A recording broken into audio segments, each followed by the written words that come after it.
Assalamualaikum warahmatullahi wabarakatuh. Perkenalkan, saya Destia Ulasari dengan nomor PP 210109/2018 dari kelas MI 2B. Kali ini saya akan mempresentasikan tentang ringkasan materi kewirausahaan dari awal semester sampai sebelum UTS. Kewirausahaan. Sebelum kita masuk ke mendalami tentang kewirausahaan, kita harus tahu apa itu kewirausahaan.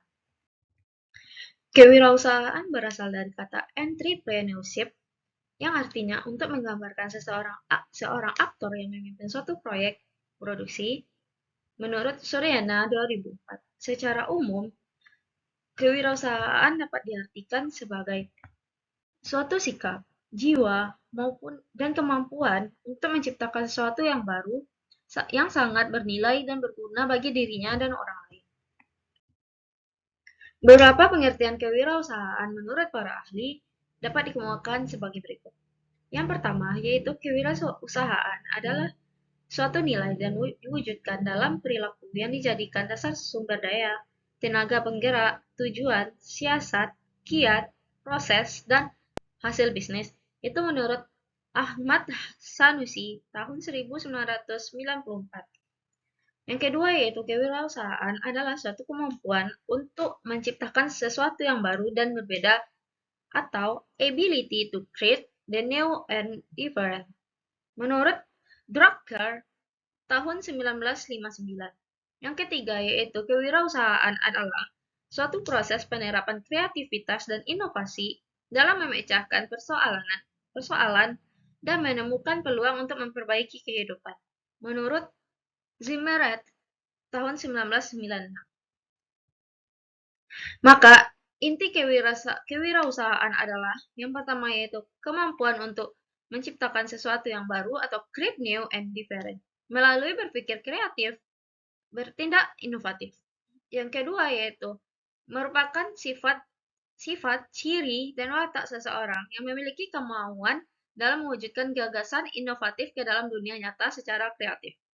Yang ketiga yaitu proses kewirausahaan meliputi semua kegiatan dan tindakan untuk mengajar dan memanfaatkan peluang dan dengan menciptakan suatu organisasi. Yang keempat yaitu wirausaha adalah orang yang mampu melihat adanya peluang, kemudian menciptakan sebuah organisasi untuk memanfaatkan peluang tersebut. Menurut Suryana 2003.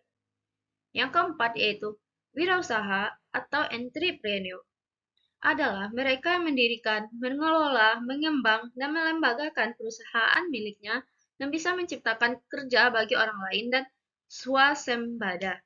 Menurut Pakerti tahun 1997. Beberapa peluang sebagai keuntungan untuk memberi dorongan kuat seseorang menjadi wirausahawan adalah sebagai berikut. Yang pertama, mempunyai kebebasan mencapai tujuan yang dikehendakinya. Yang kedua, mempunyai kesempatan untuk menunjukkan kemampuan serta potensi diri secara penuh. Yang ketiga, memperoleh manfaat dan keuntungan secara maksimal. Yang keempat, terbuka kesempatan untuk melakukan perubahan. Yang kelima, yaitu terbuka peluang untuk membantu masyarakat dalam menciptakan kesempatan kerja. Yang keenam, yaitu terbuka peluang untuk berperan dalam masyarakat dan mendapatkan pengakuan atas usaha mereka. Ciri-ciri dan sikap wirausahawan. Yang pertama yaitu percaya diri. Yang kedua berorientasi pada tugas dan hasil. Yang ketiga keberanian mengambil resiko. Yang keempat kepemimpinan. Yang kelima keorisinilan.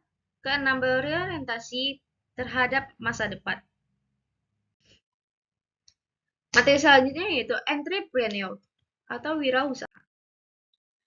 Entrepreneur berasal dari kata entreprendre, bahasa Prancis. Artinya sebuah usaha yang berani dan penuh resiko atau sulit. Entrepreneur adalah orang yang mampu mengelola sumber daya yang ada menjadi suatu produk yang berguna, nilai mencari keuntungan dari peluang yang belum digarap orang. Entrepreneur adalah suatu kemampuan untuk mengelola sesuatu yang ada pada diri kita untuk dimanfaatkan dan ditingkatkan agar lebih optimal sehingga dapat meningkatkan taraf kehidupan. Hal-hal yang harus dimiliki oleh entrepreneur. Yang pertama yaitu pengetahuan atau knowledge, yang kedua kemampuan atau skill, yang ketiga pengalaman atau experience, yang keempat jaringan atau networking, yang kelima informasi atau information, yang keenam sumber yang ada atau source seperti uang, bakat, lingkungan, keluarga, dan lain sebagainya. Yang keenam yaitu waktu atau time, yang ketujuh yaitu masa depan dan kesempatan, yaitu future and opportunity.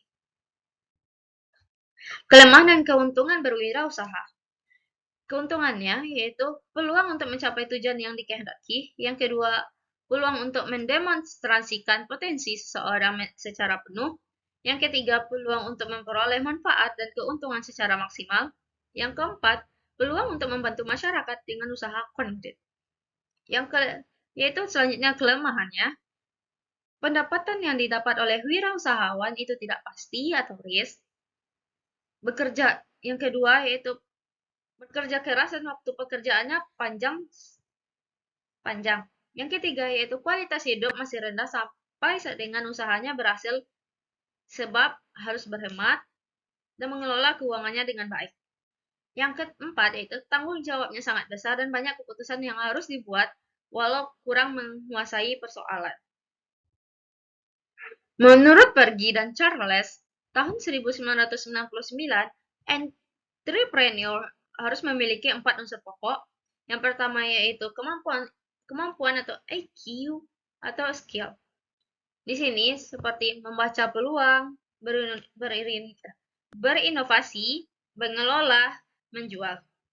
Yang kedua yaitu keberanian atau EQ atau mental. Seperti mengatasi ketakutan, mengendalikan risiko, keluar dari zona kenyamanan. Yang ketiga yaitu keteguhan hati atau motivasi diri, seperti persistensi atau ulet atau pantang menyerah. Yang kedua yaitu determinasi atau teguh dalam keyakinannya. Yang ketiga yaitu kekuatan akan pikiran, power of mind, bahwa Anda juga bisa. Yang keempat yaitu kreativitas, seperti mencari peluang atau experience. Menurut Edison, ada 3 pokok utama yang harus dimiliki. Yang pertama yaitu kenali diri, percaya diri, menjual diri. Materi selanjutnya yaitu wirausahawan. Wirausahawan adalah seseorang yang mempunyai kemampuan melebihi dan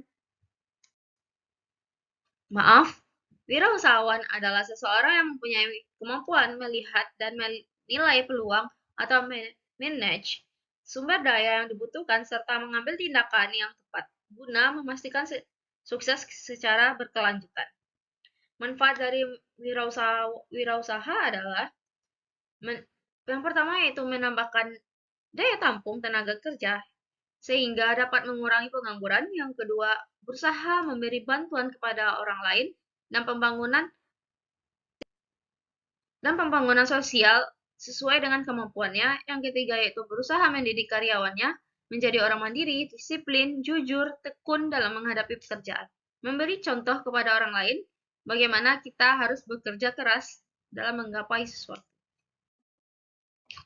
Menumbuhkan mental wirausahawan adalah yang pertama yaitu melalui komitmen pribadi, yang kedua melalui pendidikan dan pelatihan, yang ketiga melalui lingkungan dan pergaulan yang kondusif, yang keempat karena keadaan terpaksa.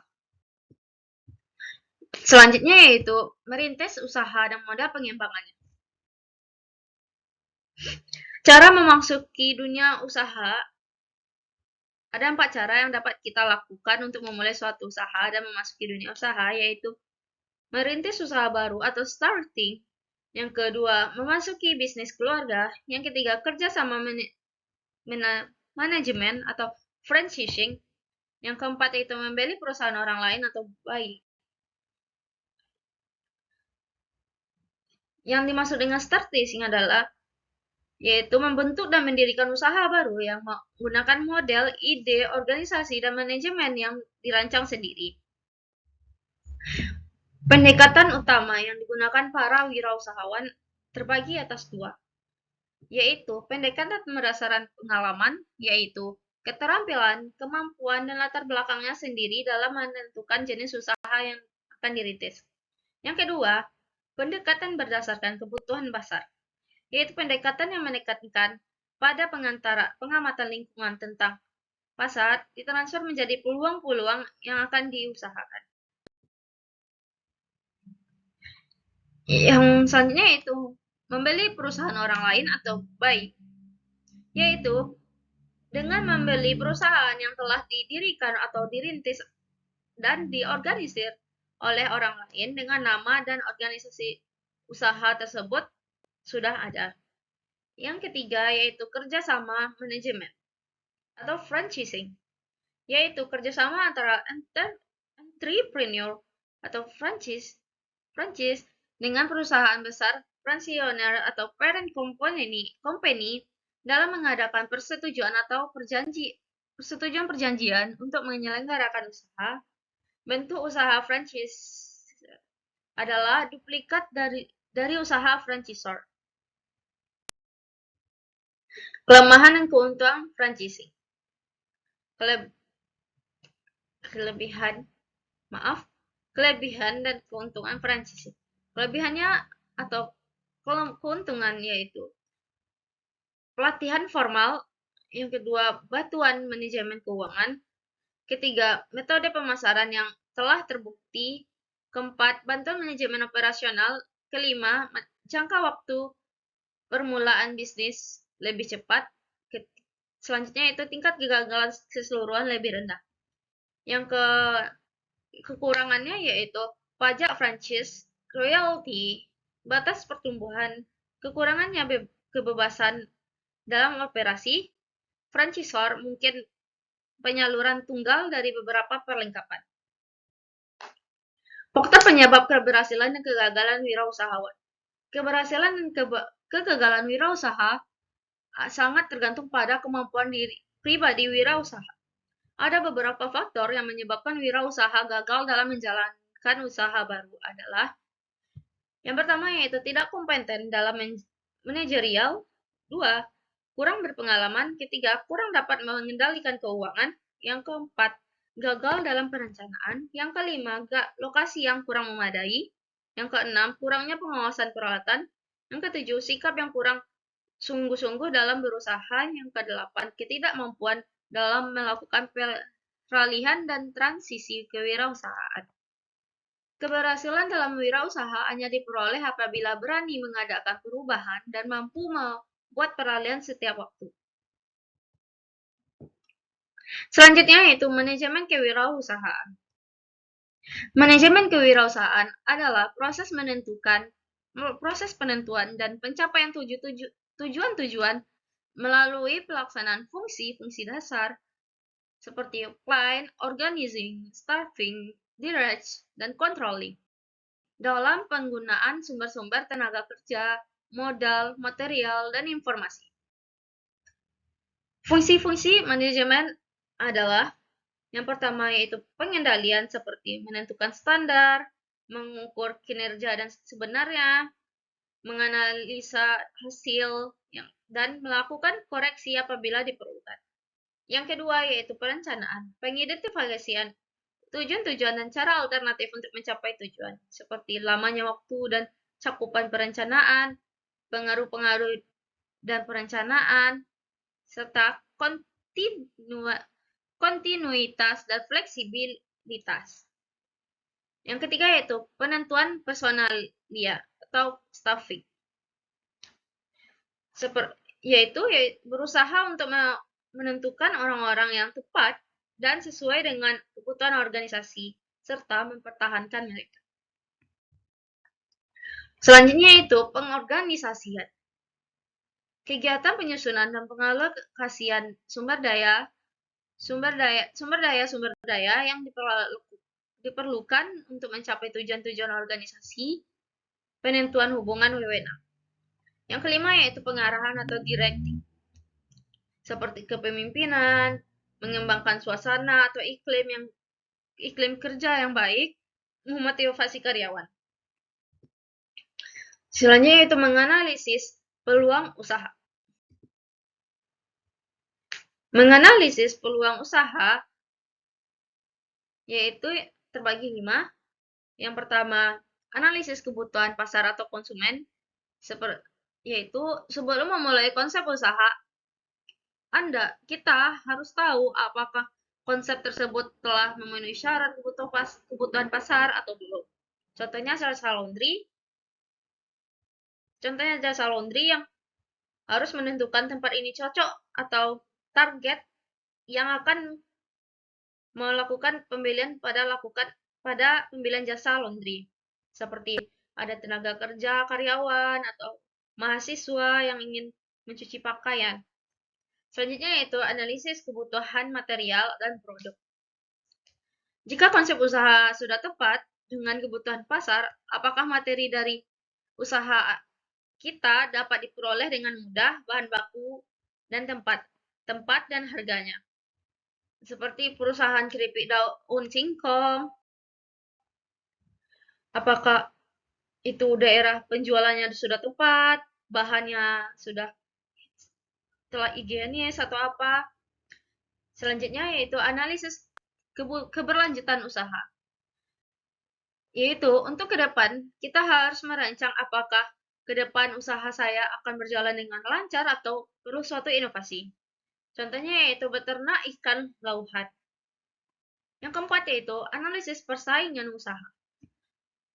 Kita harus melihat usaha lain sejenis di sekitar lokasi usaha agar kita dapat yang pertama yaitu menentukan harga jual, menentukan fasilitas dan pelayanan, serta membandingkan harga kita dengan penjual lainnya. Contohnya yaitu usaha warnet di kota Cianjur. Yang kelima yaitu analisis pendapatan dan perkembangan. Tujuan di sini yaitu mencari laba. Selanjutnya yaitu digital marketing. Ada 3 poin penting dalam digital marketing, yaitu creative skill atau kemampuan dalam kreativitas. Yang kedua yaitu marketing skill, yaitu kemampuan dalam pemasaran. Yang ketiga yaitu technical skill, kemampuan dalam teknik. Selanjutnya yaitu manajemen pemasaran. Secara ringkas, pengertian pasar meliputi 3 komponen. Yang pertama, sekelompok orang atau lembaga yang mempunyai kebutuhan atau keinginan untuk dipenuhi. Yang kedua, mempunyai kemampuan untuk membeli atau berdaya beli. Yang ketiga yaitu berkeinginan atau bersedia melakukan pertukaran untuk memenuhi kebutuhan dan keinginannya. Manajemen pemasaran dapat memandang pasar sebagai satu keseluruhan pasar total atau sebagai suatu pasar yang terdiri dari berbagai bagian pasar atau pangsa pasar. Menurut Kotler atau Armstrong 2004, segmentasi adalah usaha untuk membagi pasar ke dalam kelompok-kelompok yang dapat dibedakan satu sama lain dalam hal kebutuhan, karakteristik, atau perilaku yang mungkin akan memerlukan produk-produk dan strategi pemasaran tertentu untuk mencapainya. Pasar yang tersegmentasi dengan baik dapat dijangkau dan dilayani lebih efisien dan lebih mudah dikelola karena cenderung memberikan respon yang homogen terhadap suatu stimuli. Yang selanjutnya itu beberapa variabel pokok yang sering digunakan sebagai pembeda antara lain adalah yang pertama itu geografis, demografis, psikografis, atau gaya hidup dan perilaku. Variabel segmentasi pasar menurut Kotler dan Armstrong 2004. Yang pertama yaitu segmentasi geografis seperti bangsa, negara, daerah, dan kota, dan lingkungan.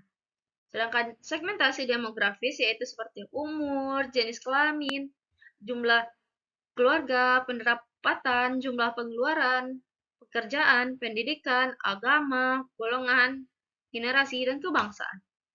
Yang ketiga yaitu segmentasi psikografi, yaitu seperti kelas sosial, gaya hidup, dan karakter pribadi. Yang keempat yaitu segmentasi perilaku seperti pengetahuan, tanggapan tentang suatu produk, dan lain sebagainya. Selanjutnya yaitu strategi positioning. Dalam mengkomunikasikan pemasaran dapat menggunakan pendekatan konsumen atau consuming positioning dan persaingan kompetitif positioning.